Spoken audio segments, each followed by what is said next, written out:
It's very often that I'm not reviewing electric cars on this channel. Aside from the fact I mainly don't have much interest in them, they just don't tend to come into CDT very often. So, it's a good sign that possibly my favourite electric race car is what we're reviewing now. Welcome to the VW ID.R, a car that's literally glowing.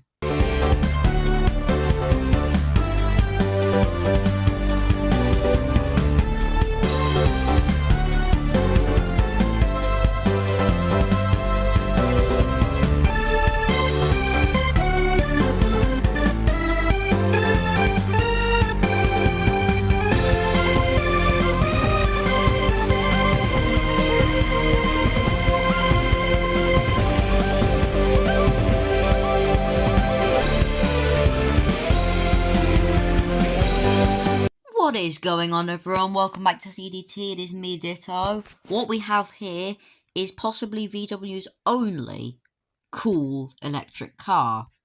The amazing ID.R. It's interesting. It's quite an old car for electric cars. Well, modern electric cars.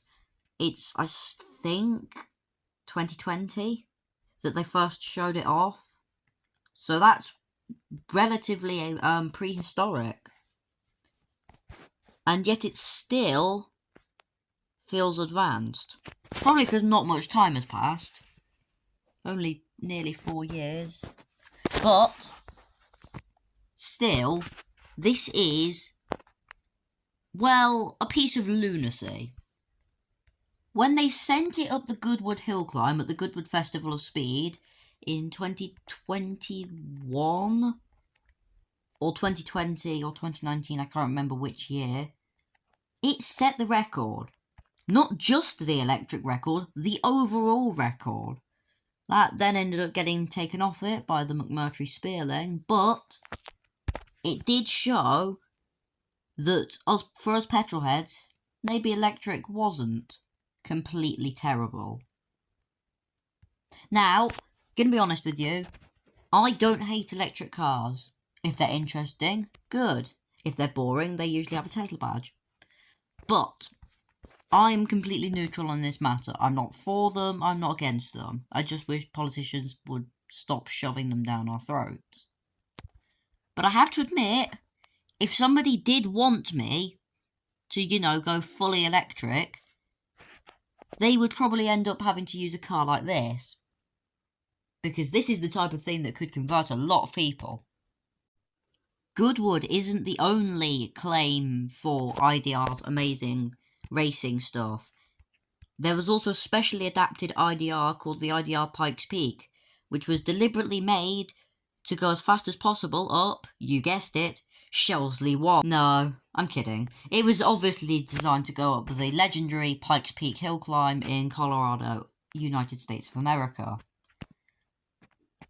Which is actually very impressive, because electric cars, I believe, are supposed to do better there, because the combustion engine cars need to use a mixture of fuel and air to develop power.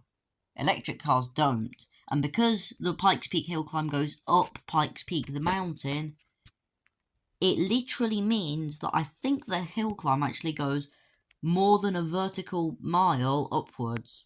I know it's definitely more than a vertical kilometre, but I'm pretty sure it's a vertical mile as well. Which is a lot. The ID.R also has a Nürburgring record. And these records are all helped by the ludicrous amounts of aero. Like, that front splitter looks like a school desk. Like, you could seriously fit so much stuff. Look at the air travels straight through there and out of the car at the bottom to provide front end grip. There's also an insane rear wing to provide rear end grip when there's airflow travelling over it.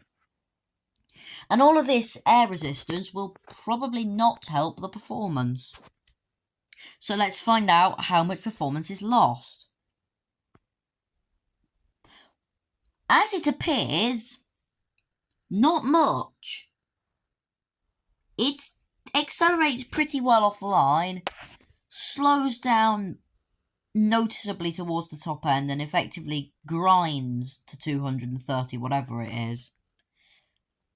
Which usually I would say, Vuelta syndrome, That's actually very accurate to most real-life electric cars, including the ID.R supposedly. It's also accurate because of how much aero there is.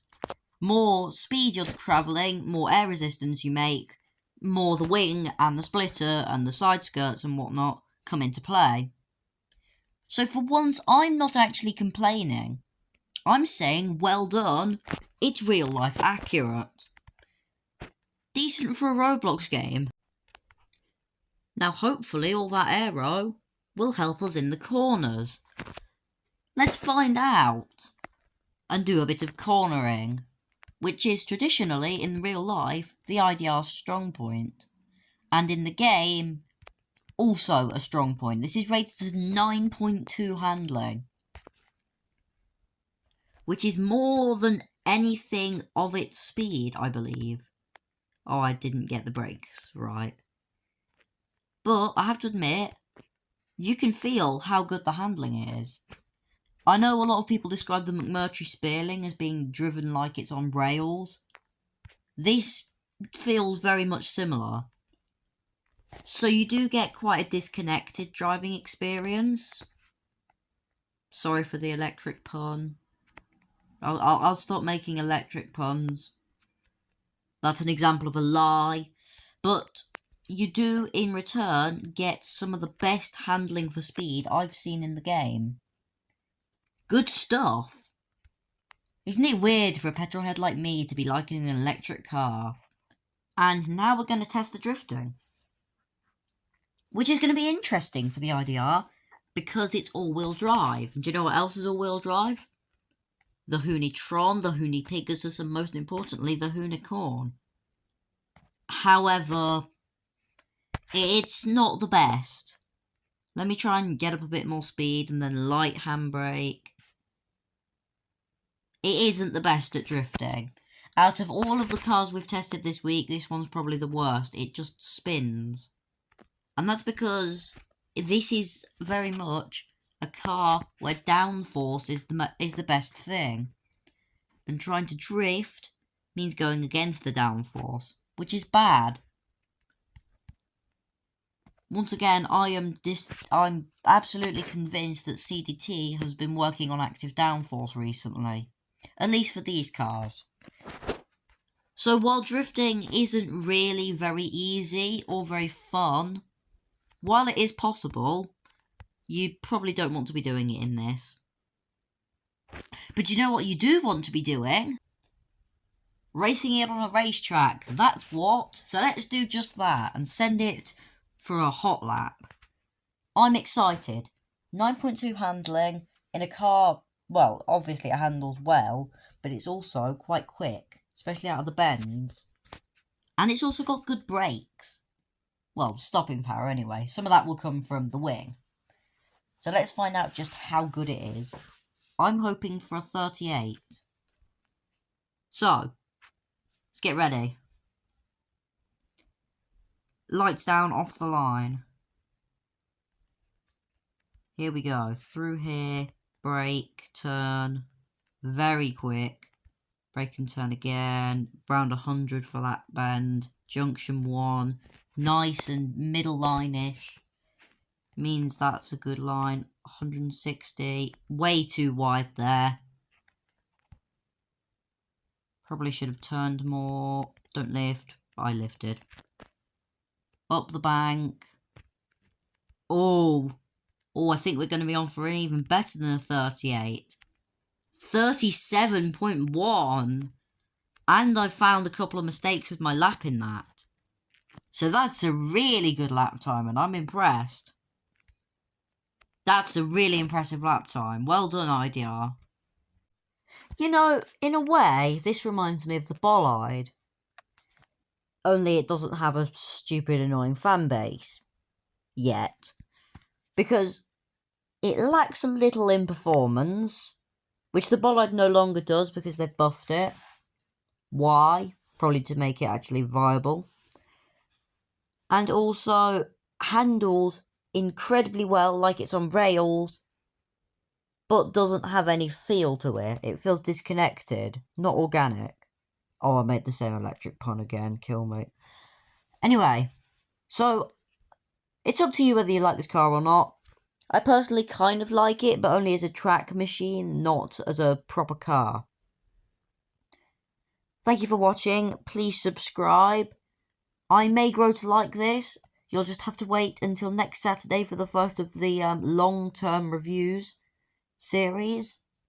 And until then, thanks for watching.